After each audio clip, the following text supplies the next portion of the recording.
আসসালামু আলাইকুম রহমতুল্লাহি আবরকাত। দূরের ও কাছের, দেশের ও বিদেশের যে যেখান থেকে ভিডিওটি দেখছেন সবাইকে জানাই হৃদয়ের গহীন থেকে সালাম, শুভেচ্ছা, অভিনন্দন, আন্তরিকবাদ, মোবারকবাদ। আবার সালাম দিচ্ছি। আসসালামু আলাইকুম রহমতুল্লাহি আবরকাত। প্রিয় দেশবাসী, এই মুহূর্তে অবস্থান করছি লক্ষ্মীপুর জেলার রামগঞ্জ উপজেলার ২ নং নোয়াগাঁও ইউনিয়নের অন্তর্গত নোয়াগাঁও গ্রামে। আমি এখন যে স্থানে আছি এটা আমাদের আঞ্চলিক ভাষায় আমাদের এদিকে হাতর বলা হয়। আজকে প্রায় অনেক দিন পর এখানে আসলাম। আসলে এই হাতরের মধ্যে আমাদের অনেক স্মৃতি বিজড়িত আছে। আমাদের পূর্ববর্তী যে জেনারেশন ছিলেন, আমাদের দাদারা, তারা একটা সময় এখানে বছরের ৩৬৫ দিনে এখানে আসতেন। এখানে তারা ৩৬৫ দিনে এখানে কর্ম করতেন।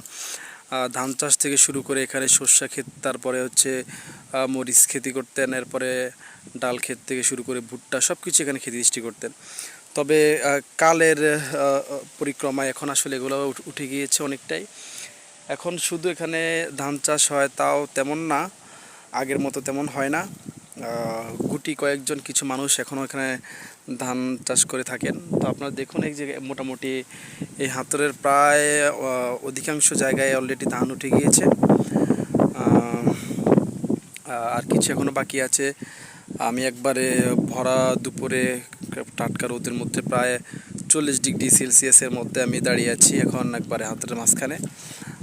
আসলে গ্রাম বাংলার ঐতিহ্য বলতে একটা কথা আছে।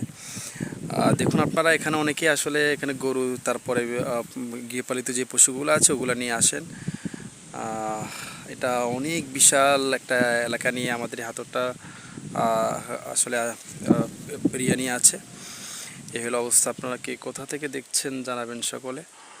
আর আমরা আসলে এখানে মূলত আসলাম, আমাদের এইদিকে আসলে কয়েকটা আম গাছ আছে, তা আসলে আম খাওয়ার জন্য আসলাম। এই হলো অবস্থা।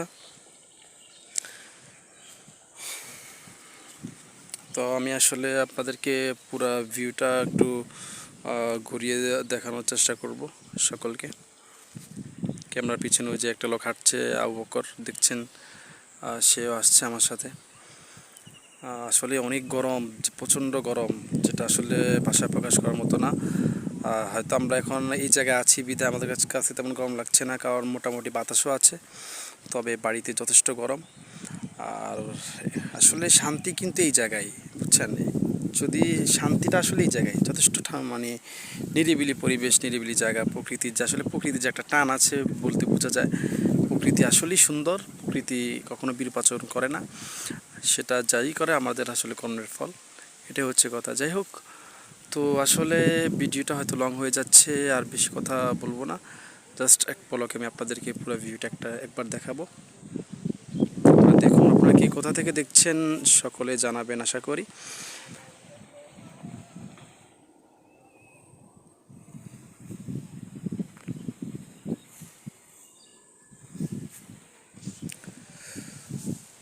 তো ঠিক আছে, সকলে ভালো থাকবেন, সুস্থ থাকবেন। আজকের মতো বিদায় নিচ্ছি। আসসালামু আলাইকুম রহমতুল্লাহি আবরাকাতুহু।